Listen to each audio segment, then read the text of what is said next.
Și România, în ultimele 10 ani, pot să produce până la mazăline, dacă ne apucăm și plantăm și mazăline. Aici vorbim de carne.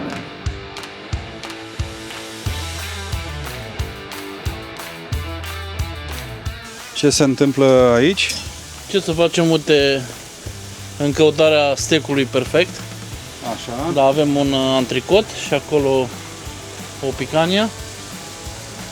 Le-am pus acum, am lăsat la odihnit, asta zice. Cam cât timp durează gătirea lor? Păi cam 15 minute, 10-15 minute. Depinde de grosimea cărnii și de focul care îl avem. 15 minute pe o parte sau pe ambele? Pe ambele. Pe ambele, da. E cel mai important carnea să fie temperată, să nu o punem rece pe grătar. Cam la ce distanță este ridicat grătarul față de jar? Păi cam la, normal, când pui prima oară trebuie să fie foarte încins, să sigilăm carnea pentru a nu scoate sucurile din ea, după care lăsăm focul puțin mai mic ca să se gătească în sucul, sângele lui propriu. De preferință e să se servească mediu.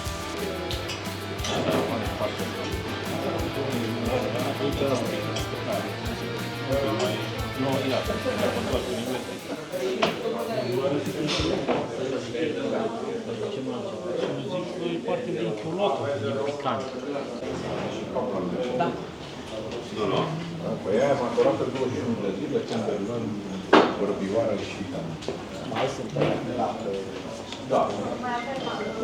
Da, n-are mămorat așa.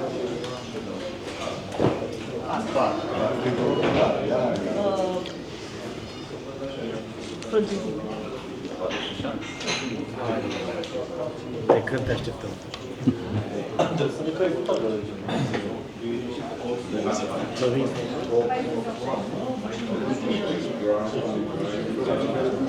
Nu te uite la diferit. Tăietura arată bine. Asta e. Care? E cookie with pate? Da, cookie pentru de pate. Da, program. Da. Ele știu cum sunt. Pe 4 de la P4 și am avut P1. Sunt 3 și jumătate, dumneavoastră 4. Ok. La partea de culoare nu trebuie să ne lăsăm influențați de când a fost deschisă părerea mea. Aici vorbim de povestea frumoasă. Nu. Eu zic că nu avem concurență. Dacă vând mai mult, Da, Florin, nu fac o listă, vedem la fața locului ce este pe putem. ceva de gen. Cu ce este? Te rog. Cu ce este, ca să știu? Asta nu e pâine, plătintă asta. E surpriză, da. A fost să mai dau un pic mai puțin? Asta plătintă, nu e pâine. Așa. Poftim. Te-am dat așa.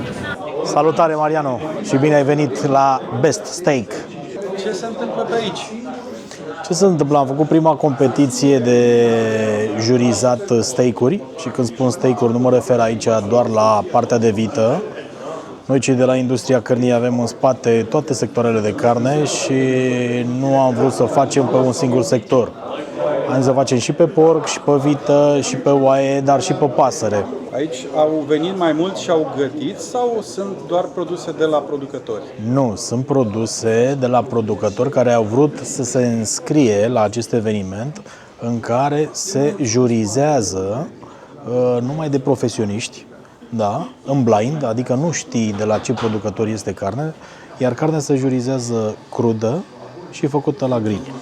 Am înțeles. Deci este cumva ca la vinuri. Exact. La vinuri sunt deja concursurile consacrate în blind. La noi, în România, nu am avut până acum un concurs. De fapt, el nu este un concurs, că nu concurează un steak cu altul. Noi aici dăm note pe aspect, pe gust, pe marmurare. Există un fel de clasament. Există, sigur, medalie de argint, de bronz și de aur, dar aici și, bineînțeles, un steak poate să nu ia nicio medalie, în funcție de punctajul pe care îl face. Da. Spune-mi care e următorul mare eveniment pe care știu că tu faci mai multe evenimente, dar care este primul eveniment pe care îl vei face și poate reușim să ne vedem și acolo. Păi, următorul eveniment, acum facem Târgul de Crăciun, de pe 27 noiembrie până pe 7 ianuarie, inclusiv Revelionul. Aici, în București? În București, la Rondul Alba Iulia. Ok.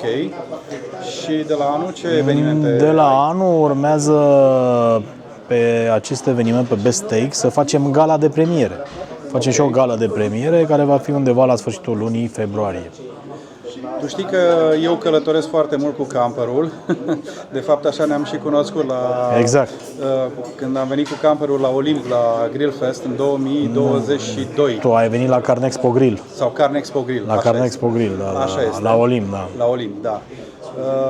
Acum, de exemplu, dacă urmăritorii mei vor să vadă următoarele evenimente, ce ai recomanda pentru la anul? Să vină cu camperul la evenimentele tale? La anul avem 1-3 mai în București, tot la Arena Națională Grill Fest-ul. E perfect pentru că se poate veni cu camperul și se poate parca în zonă? Sigur că da, avem mai multe evenimente și aici o să-ți enumăr câteva dintre ele. Mă refer la Oktoberfest. Începând de anul acesta, noi am luat reprezentanța de la München. Da, și o să avem în 5-6 orașe festivalul Oktoberfest. După care vom avea Liberty Parade, vom avea Carne Expo Grill, îl reluăm. Aici Carne Expo Grill este un eveniment dedicat B2B, deci doar profesioniștilor. După care avem expoziția care o facem în toamnă, Târgul de Crăciun și, bineînțeles, mai avem iarăși pe partea de B2B, pe partea de business, tot felul de seminarii tehnice.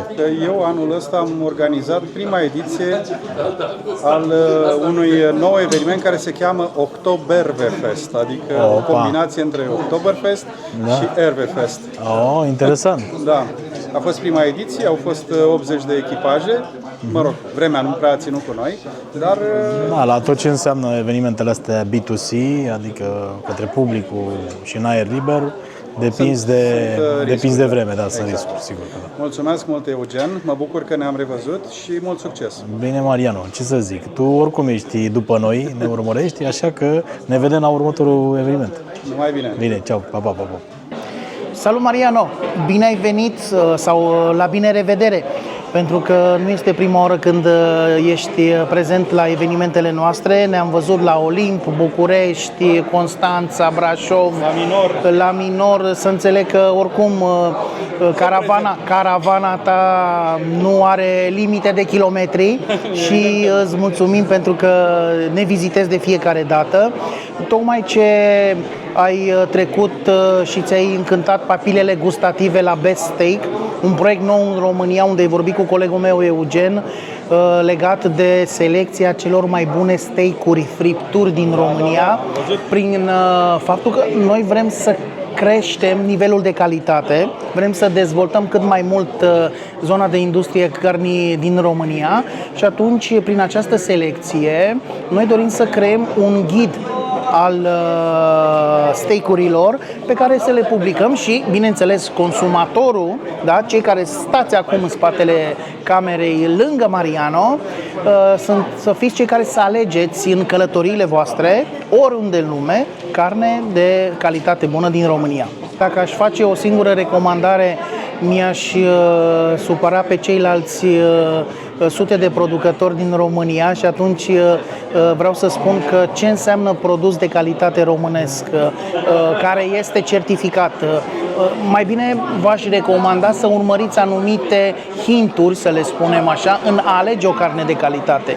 Partea de certificare, partea de modul în care arată steak-ul sau friptura respectivă, suculența, faptul că provine de la o rasă premium. Rasă premium ce înseamnă? Noi avem vită bălțată românească care este și aceasta o vită bună. Există vită rasa Angus care este crescută în România, nu doar în afară, care este de foarte bună calitate și, bineînțeles, avem și mai multe categorii de rase de porci. Și aici mangalița, de care mai toată lumea știe, bazna, mai puțin cunoscut durocul, de exemplu, care este o carne de calitate premium, pe care vă recomand să căutați și să o gătiți. Plecând de aici, este foarte important să știți că nu doar calitatea premium a cărnii va face un meniu sau un prânz fericit, minunat, o cină minunată pentru voi când stați seara în camper, în clar de lună și ascultați un vin bun și ascultați o muzică. Experiența asta este atât de importantă dacă aveți, bineînțeles, și un grătar, un grill, un barbecue, la fel de premium, plus de aceasta și îndemânarea, care aceasta se educă, bineînțeles. Și atunci, repet, carne de calitate, dacă este din România, ne-am bucurat foarte mult că asta este activitatea noastră, asta facem dintotdeauna, un grill premium și, bineînțeles, o îndemânare pe care o puteți regăsi peste tot în YouTube. Spune-mi, recomanzi cu tărie carnea din România? 100%. Foarte important este, repet, lucrul acesta, să urmăriți acel tip de carne care este produs în sistem integrat. Ce înseamnă în sistem integrat? Pornind de la cereale, adică fermierul sau producătorul de carne are teren în care își produce cerealele, mai departe acele cereale merg pe un lanț controlat. Apropo, spunând de ce înseamnă certificarea, să urmăriți ca produsul să fie certificat și controlat sanitar-veterinar, merge acele cereale către o fermă, să zicem, de porci, da? Porcii aceia mănâncă cereale de calitate, mai departe porcii sunt procesați în salamuri, fripturi și așa mai departe, totul într acest sistem controlat. Aici aveți șansa ca produsul dumneavoastră de fiecare dată să fie unul de calitate. Mulțumesc tare mult pentru timpul acordat și cu mare drag, cu mare plăcere. Eu am transmis de la Conferința INDUSTRIA ALIMENTARă la RAFT. Indiferent ce facem și indiferent de ce industrie alimentară vorbim, se pare că cu tine, Mariano, tot la carne ne întoarcem.